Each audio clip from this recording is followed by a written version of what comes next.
Hey everyone, it is Anna here from Little Wink Sleep.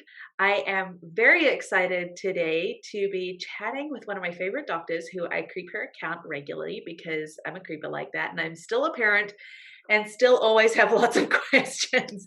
And I'm always the parent who's like, but why? And so, as you guys all know from my podcast and from social media, I love to know why. So, today I have Dr. Nkeiru with me, and she is an ER, like so emergency pediatrician, right? hmm So, I'm going to let her introduce herself a little bit more about what she does. And I'd love to also hear about like what made you so passionate about your profession? Like, how did you end up there? And like, what It's made you endure so many years of schooling? it's a great question. Mine is even longer. So yeah, and thanks for having me, Anna. I really love your page, by the way. Like I like the small tips and the baby stuff and all that. Because sleep is one of those things that I mean, regardless of how many kids you have, every baby is different. So like knowing what tips works for one may not work for the other. So like having multiple tips to know what to try. And Yeah. sleep is very important for like families. So I enjoy your page, by the way, and thanks for having me. So essentially, yes. So I'm a pediatrician, but I practice only in the emergency department, which is an awesome setting. I love the ER, by the way. And how did I even get here? So I am Nigerian, so that's where I grew up, and that's why I did medical school, Mm. and I did a multiple years of medical school, and then subsequently moved to the U.S. for my master's, moved back, and then now moved for residency, which is what we typically do like after medical school, and that typically lasts for like 3 years or 4 years, depending on what your choice is. So mine was 3 years, and I did that in New York.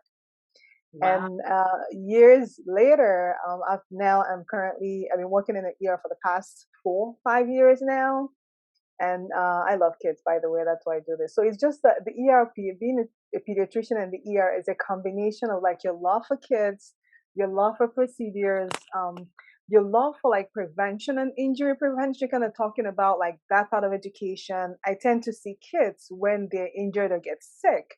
So Mhm. that's what sparks my interest in educating them before it happens. So Ye that's why even a lot of my page, I talk about pediatrics, but I have that flair of like first aid, safety, and health combination. Because yeah. I'm not just seeing kids when they're completely well, which is most what a lot of pediatricians do in addition to when they're sick.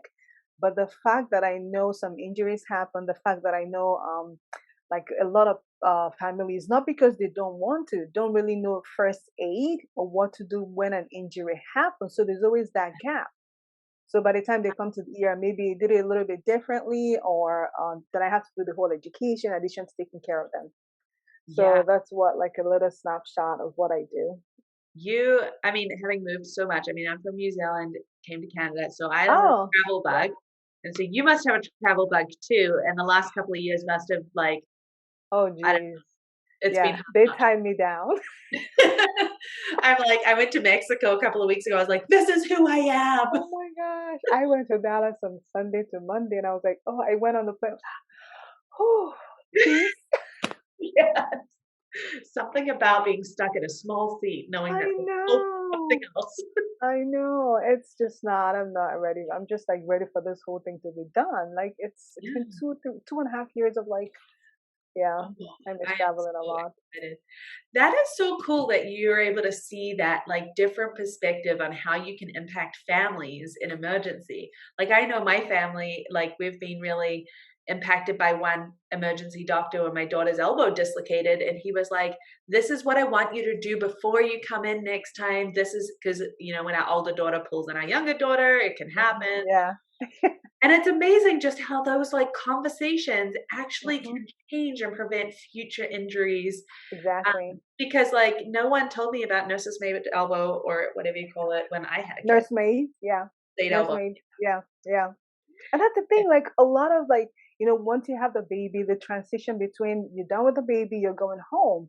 Not a lot of conversations goes around what will the baby do in the first couple of days? What happens when they pee on this amount or poop this amount? So I also see a lot of like new parents within the first 2 weeks or maybe like a month coming in, oh, this baby sneezed a whole lot.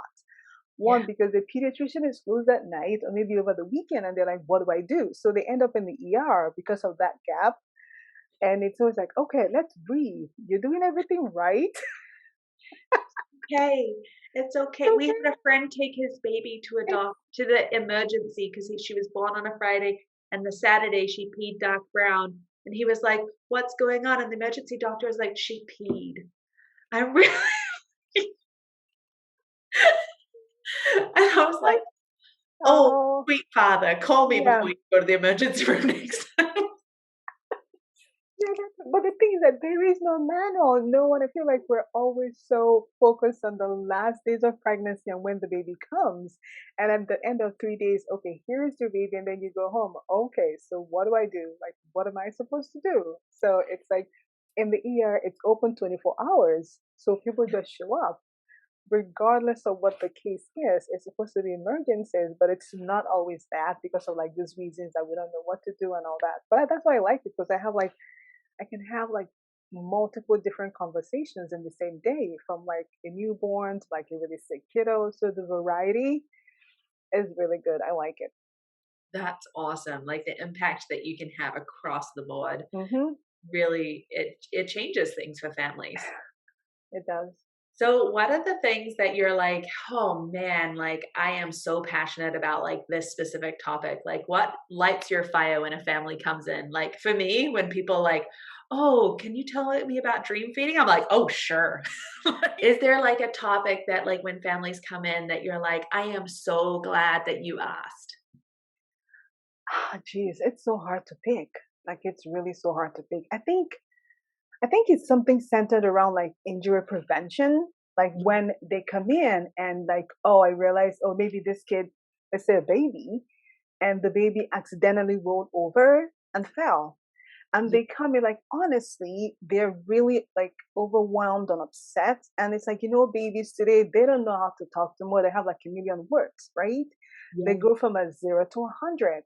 And it comes to the part of like maybe like a 1 month old who is not really willing intentionally, but being able to say, I get it.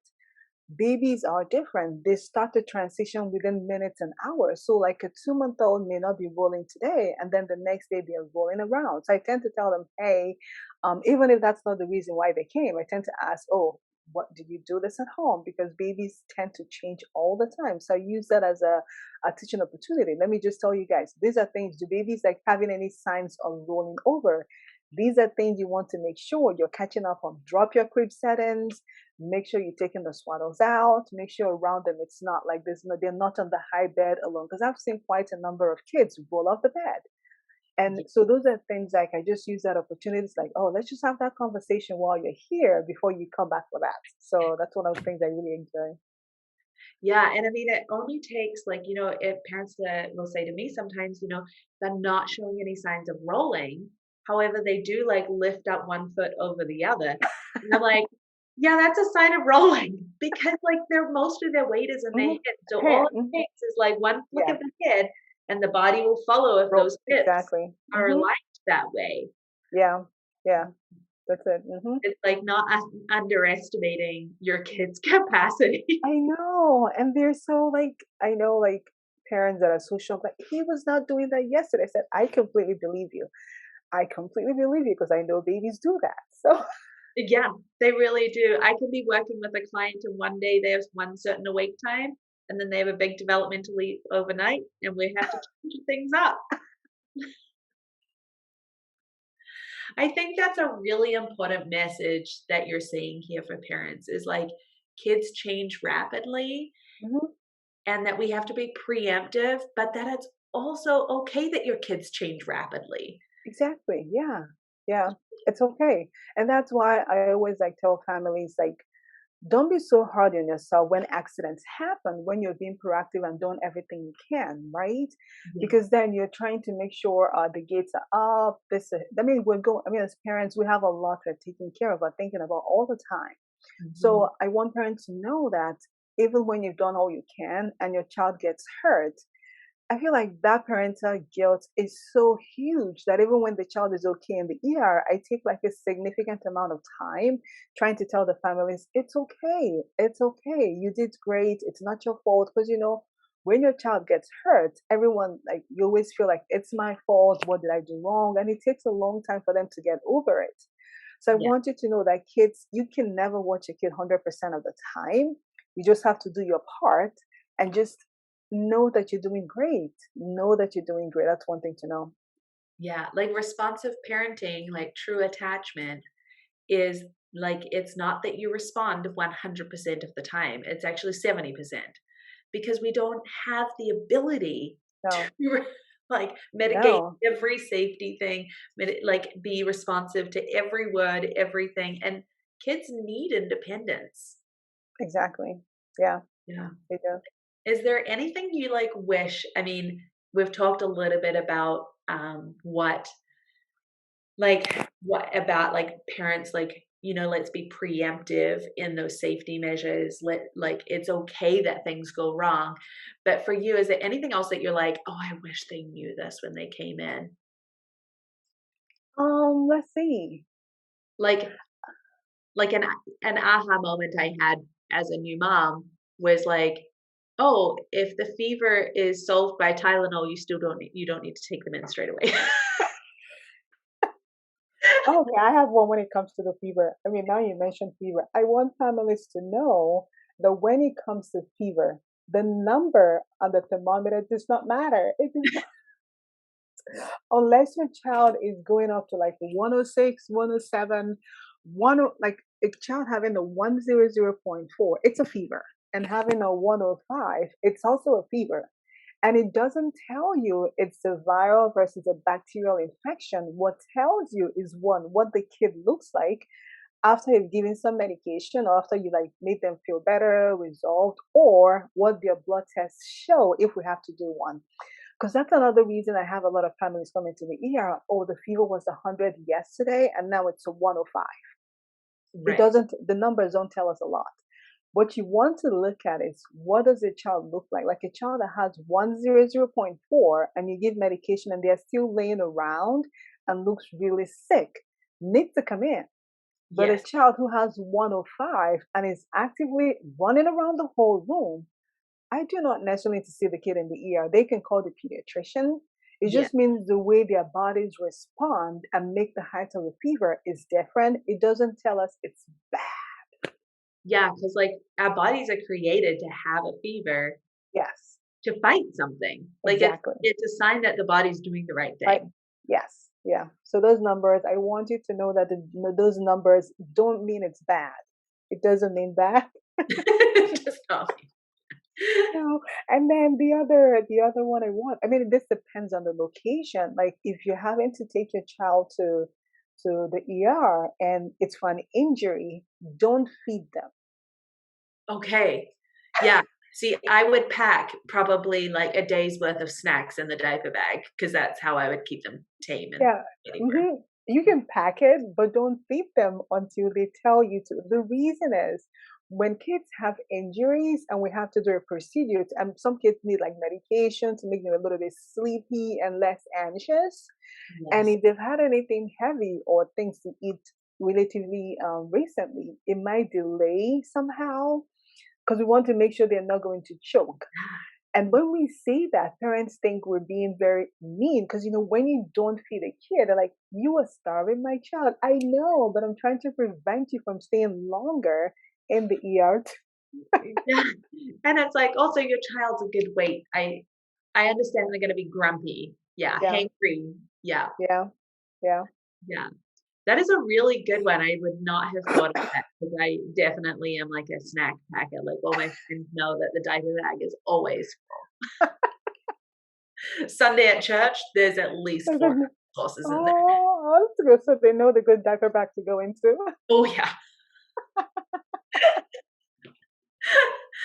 So, I mean, it might stem from my own hangriness in life, but That is, yeah, yeah. I love snacking too. yeah, that is, like, super helpful information for Mm. parents. Like, I've learned stuff from you right now, which is really It's cool. good. I do have, like, one question is, like, do you get a lot of parents with, like, colic and reflux coming into the ER?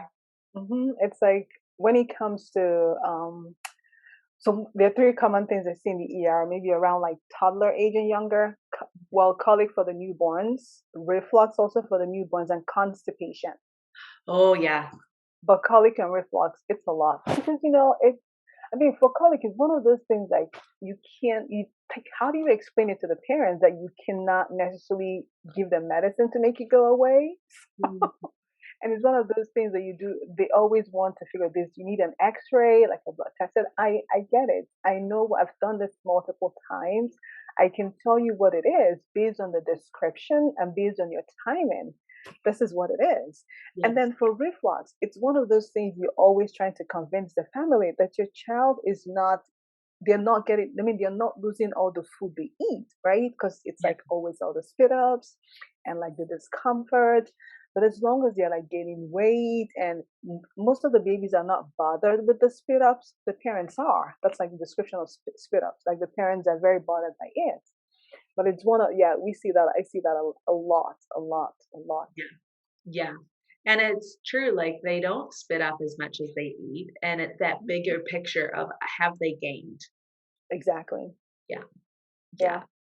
What's the other things you see most often with like babies and toddlers? Um, let's see. I think babies like excessive sneezing. If you're talking about things that are not like supposed to be in the ER, like a sick kiddos, I would be things that maybe excessive sneezing, maybe Rolling off the concern. bed would be one probably. Oh yeah. That's why I mentioned the rolling over the bed, like that. Excessive sneezing. What else?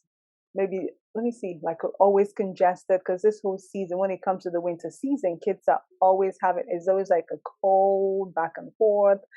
Like Yeah. it's And stressful. well, yeah, and like there's we're like as parents so worried about RSV, right? And then how Yeah. like go so rapidly. Yeah. So I totally see it. But then it's Hmm. also like one of those things where it's like, oh my goodness, when they start daycare, it's like cold after cold after cold. And you Yep. might as well like buy shares in elderberry and echinacea because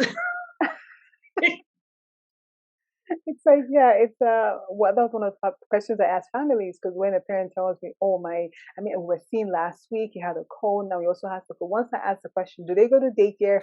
We both start laughing because we already know what the reason is. Like the parents know why I'm asking. They're like, oh yeah, they started daycare 2 weeks ago. I said, well, that's. I mean, it's part of a problem only because they're getting more exposed, but it means they're also building their immunity because when they get older, they're not going to be as sick, but in the moment, no parent sees that, right? You only see your child sick multiple times. Like it's another cold, it's another cold. So yeah. it can get really stressful, but it's like it's one of those things it's okay when you're out of the face, not when you're in the face. Because it feels like it never ends. No, it never ends. Like my daughter, the last one, she's going to be 6 this year. She did not go into like any structured setting to when she was supposed to go in at 4. Then COVID happened. Then she Mhm. ended up going like probably almost 5. This was last year. So she got into kindergarten. She was sick every week because that was her first time getting exposed. I'm like, what is going on? And this is me. This is me, a pediatrician in the ER. Like.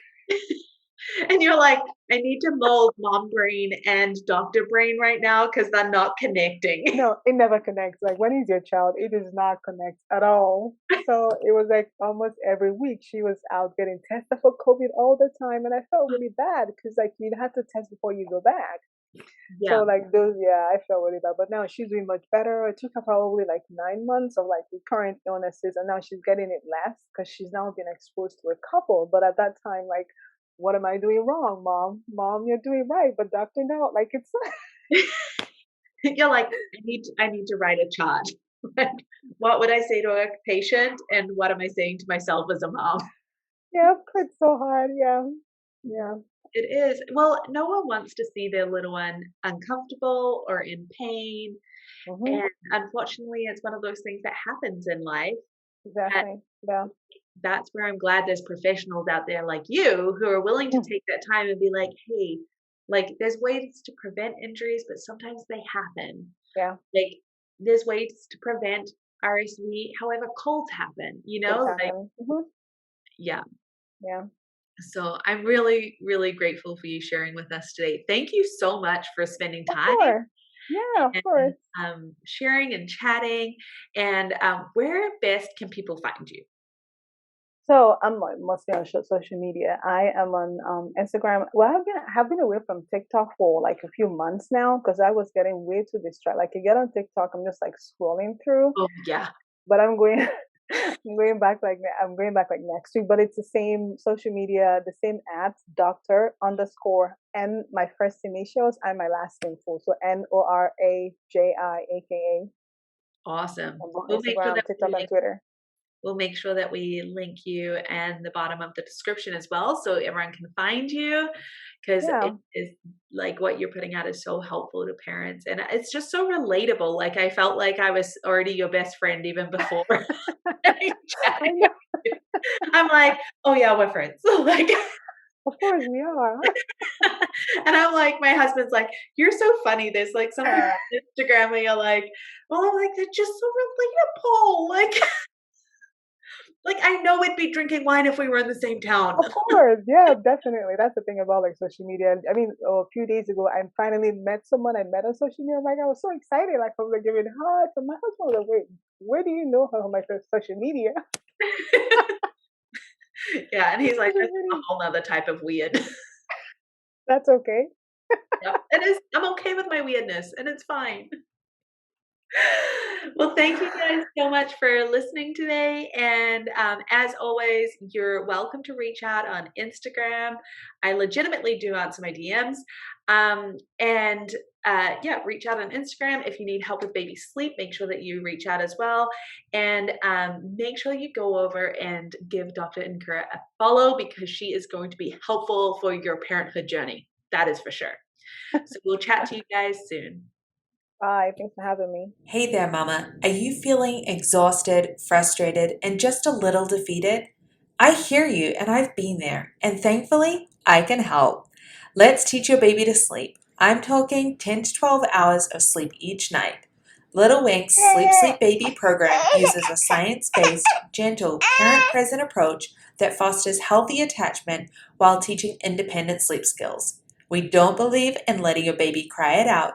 This program includes everything you need, such as our insider strategies, both on night sleep and naps, as well as extras like our monthly live Q&A.